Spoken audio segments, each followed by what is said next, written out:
కేటీఆర్ అన్నమాట ప్రకారమే చర్చకు సిద్ధమయ్యారు. రైతు సంక్షేమంపై చర్చకు రావాలంటూ సీఎం రేవంత్ చేసిన సవాల్ను స్వీకరించారు.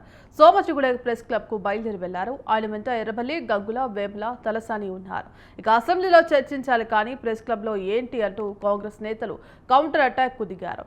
అసెంబ్లీలో తమకు మైక్ ఇవ్వకుండా కట్ చేస్తారని, ఇదే సరైన వేదిక అంటూ కేటీఆర్ చెప్పుకొచ్చారు. ఇందుకు సంబంధించి కంప్లీట్ అప్డేట్స్ కరెస్పాండెంట్ సవీన్ అందిస్తారు. సవీన్ చెప్పండి, సీఎం రేవంత్ రెడ్డి సవాల్ను కేటీఆర్ స్వీకరించి ప్రెస్ క్లబ్ కి వెళ్ళినట్టుగా తెలుస్తోంది. మరి ఈ నేపథ్యంలో రైతు సంక్షేమంపై చర్చించాలంటూ ఇప్పటికే సవాల్ చేసిన పరిస్థితి కనిపిస్తోంది. ఇందుకు సంబంధించిన అప్డేట్స్ ఏంటి?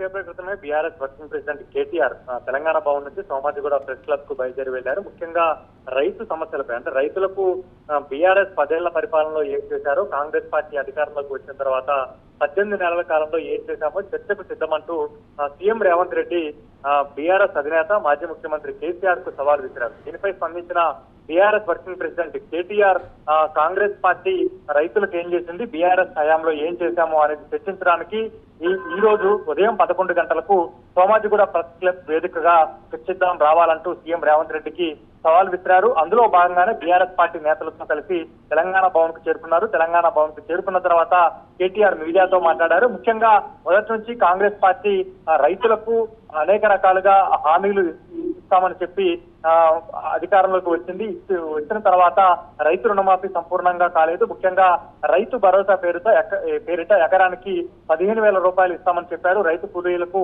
ఇందిరమ్మ ఆత్మీయ రైతు భరోసా కింద ప్రతి సంవత్సరం 12,000 రూపాయలు ఇస్తామని చెప్పారు. అదే విధంగా రైతు బీమా, ఇట్లాంటి అనేక రకమైన వాగ్దానాలు, ముఖ్యంగా రైతులు పండించినటువంటి వరి పంటకు 500 రూపాయల బోనస్, అదే విధంగా పంటలకు మద్దతు ధర, వీటన్నిటి హామీలు ఇస్తామంటూ కాంగ్రెస్ పార్టీ అధికారంలోకి వచ్చింది. వరంగల్లో కాంగ్రెస్ పార్టీ అగ్రనేత రాహుల్ గాంధీని తీసుకొచ్చి రైతు డిక్లరేషన్ ను కాంగ్రెస్ పార్టీ ప్రకటించింది. కానీ ఇవేమీ అమలు చేయడం లేదంటూ బీఆర్ఎస్ పార్టీ ఆరోపిస్తోంది. అందులో భాగంగానే బీఆర్ఎస్ 10 ఏళ్ల కాలంలో రైతులకు చేసిన మేలేంది, కాంగ్రెస్ పార్టీ అధికారంలోకి వచ్చిన తర్వాత రైతులకు ఏ అంశాల్లో మేలు జరిగింది అనే అంశాలపై చర్చించేందుకు సిద్ధమంటూ కేటీఆర్ సవాల్ విసురుతూ సోమాజిగూడ ప్రెస్ క్లబ్ కు చేరుకున్నారు. కేటీఆర్ తో పాటు మాజీ మంత్రులు తలసాని శ్రీనివాస్ యాదవ్, గంగుల కమలాకర్, వేముల ప్రశాంత్ రెడ్డితో పాటు సబితా ఇంద్రారెడ్డి, ఇతర బీఆర్ఎస్ పార్టీ ఎమ్మెల్యేలు, ముఖ్య నేతలు ఉన్నారు. ముఖ్యంగా రేవంత్ రెడ్డి గతంలో అనేక సందర్భాల్లో సవాల్ విసిరారు. ఆ తర్వాత ఆ సవాళ్లను పక్కన పెట్టారు. 2018 అసెంబ్లీ ఎన్నికల్లో కొడంగల్ అసెంబ్లీ నియోజకవర్గంలో తాను ఓడిపోతే రాజకీయ సన్యాసం చేస్తానని చెప్పి మాట తప్పారు. అదేవిధంగా అనేక సార్లు, ఇప్పటికీ ముఖ్యమంత్రి అయిన తర్వాత రేవంత్ రెడ్డి 4 నుంచి 5 సార్లు బీఆర్ఎస్ పార్టీకి సవాల్ విసిరారు. కానీ ఆ తర్వాత ఆ సవాల్ను స్వీకరించి చర్చ పెట్టమంటే రేవంత్ రెడ్డి అందుకు సిద్ధపడడం లేదు. అందులో భాగంగానే నేను ఆ సవాల్ను స్వీకరించి కేసీఆర్ తరఫున జూలై 7వ తేదీన, అంటే ఈ రోజు సోమాజిగూడ ప్రెస్ క్లబ్ లో చర్చకు రావాలంటూ రేవంత్ రెడ్డికి సవాల్ విసిరాను. అయితే రేవంత్ రెడ్డి మాత్రం ఢిల్లీ వెళ్లారు. ఢిల్లీ పర్యటనలో ఉన్నట్లుగా తెలిసింది. అయితే నా సవాల్కు బాధ్యతగా తీసుకొని ఎవరైనా డిప్యూటీ సీఎం కావచ్చు, అదేవిధంగా వ్యవసాయ శాఖ మంత్రి కావచ్చు, రేవంత్ రెడ్డి కేబినెట్ లో ఉన్నటువంటి ఏ మంత్రి అయినా నా సవాల్ను స్వీకరించి ముందుకు వస్తే నేను చర్చించడానికి సిద్ధంగా ఉన్నానంటూ కేటీఆర్ స్పష్టం చేసి సోమాజిగూడ ప్రెస్ క్లబ్ వద్దకు వచ్చారు. ముఖ్యంగా రైతుల అంశంలో కేసీఆర్ ను సవాల్ చేస్తూ రేవంత్ రెడ్డి ఇచ్చినటువంటి సవాల్ను స్వీకరించిన కేటీఆర్ కొద్దిసేపటి క్రితమే సోమాజిగూడ ప్రెస్ క్లబ్ కు చేరుకున్నారు. ఈ రోజు ఉదయం నుంచి సోమాజిగూడ ప్రెస్ క్లబ్ వద్ద బీఆర్ఎస్ పార్టీ నేతలు, కార్యకర్తల హడావుడి కనిపించింది. మరోవైపు పోలీసులు కూడా సోమాజిగూడ ప్రెస్ క్లబ్ వద్ద భారీ ఎత్తున మోహరించి, ఒకవేళ కాంగ్రెస్ పార్టీ నేతలు ఎవరైనా పోటీగా సోమాజిగూడ ప్రెస్ క్లబ్ కు వద్దకు వస్తే శాంతి భద్రతలు అదుపు తప్పుతాయి కాబట్టి ముందు జాగ్రత్త చర్యలుగా పోలీసులు కూడా భారీ బందోబస్తు ఏర్పాటు చేశారు. అంతకుముందే తెలంగాణ భవన్ లో కేటీఆర్ మీడియాతో మాట్లాడారు. ముఖ్యంగా రేవంత్ రెడ్డి గతంలో విసిరిన సవాళ్ల అంశంపై మాట్లాడారు. అదేవిధంగా కొడంగల్లో తాను ఓడిపోతే రాజకీయ సన్యాసం చేస్తానని చెప్పి మాట తప్పిన విషయాన్ని ప్రస్తావన చేశాడు. మరోవైపు ఈ రోజు ఒకవేళ రేవంత్ రెడ్డి ఢిల్లీ పర్యటనలో ఉండి రాలేకపోతే మరొకసారి ఏ రోజైనా రేవంత్ రెడ్డి చర్చకు వస్తే బీఆర్ఎస్ పార్టీ తరఫున నేను సిద్ధంగా ఉన్నాను. రేవంత్ రెడ్డి కేసీఆర్ కు సవాల్ విసరడం కాదు, కేసీఆర్ స్థాయి రేవంత్ రెడ్డి స్థాయి కేసీఆర్ ది కాదు, మేము సరిపోతామంటూ BRS party working president KTR చెప్తున్నారు. అసెంబ్లీలో చర్చ పెట్టమంటే అసెంబ్లీలో చర్చ పెట్టిన సందర్భంలో మా మైకులు కట్ చేస్తున్నారు.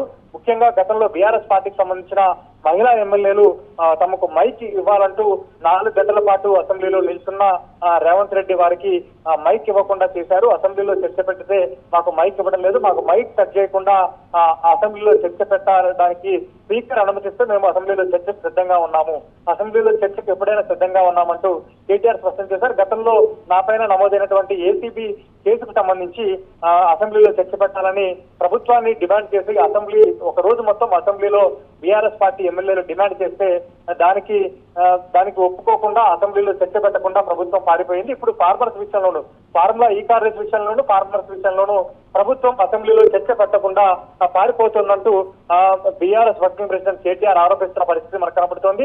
కొద్దిసేపటి క్రితమే కేటీఆర్ సోమాజిగూడ ప్రెస్ క్లబ్ కు చేరుకున్నారు. కొద్దిసేపట్లో ప్రెస్ క్లబ్ లో సీఎం రేవంత్ రెడ్డితో పాటు డిప్యూటీ సీఎం, కాంగ్రెస్ పార్టీ మంత్రులు ఎవరైనా వస్తారా అనేది వేచి చూస్తారు. ఆ తర్వాత కేటీఆర్ మీడియాతో మాట్లాడబోతున్నారు. Right, thank you Samin.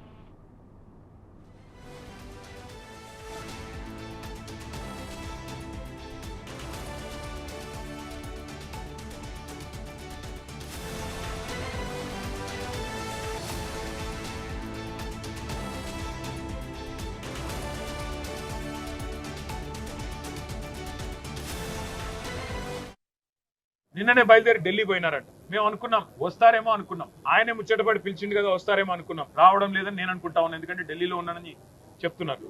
మరి వ్యవసాయ మంత్రి గారు వస్తారా, లేదా ఇంకెవరన్నా బాధ్యత గల మంత్రి గారు వస్తారా, లేక ఉప ముఖ్యమంత్రి గారు వస్తారా మాకు తెలియదు. ఎందుకంటే ముఖ్యమంత్రి గారు స్వయంగా విసిరిన సవాల్ కాబట్టి తప్పకుండా వారి ప్రభుత్వంలోంచి ఎవరైనా ఒక బాధ్యత గల వ్యక్తి వస్తారని నేను అనుకుంటా ఉన్నాను. మేము పోతాము, అక్కడ ఎదురు చూస్తాం. ఎవరన్నా బాధ్యత గల మంత్రో ఉప ముఖ్యమంత్రి వస్తే వారితో కూడా మాకేం భేషజం లేదు. ముఖ్యమంత్రి రావాలి అని మేమేం అంటలేము. ముఖ్యమంత్రి గారి తరఫున ఒక మంత్రి వచ్చినా వారితో చర్చించడానికి మేము సిద్ధంగా ఉన్నాం. ఎందుకంటే చెప్పినట్టుగానే కొడంగల్లో ఎక్కడో కాదు, ముఖ్యమంత్రి గారి సొంత నియోజకవర్గం కొడంగల్లో కూడా ఇంతవరకు రైతు బంధు పడని 670 మంది జాబితాతో సహా, రైతుల జాబితాతో సహా, వాళ్ళ పేర్లు, ఫోన్ నంబర్లు, వాళ్ళ ఇంటి అడ్రస్ తో సహా మేము చర్చకు సిద్ధమై బయలుదేరిపోతా ఉన్నాం.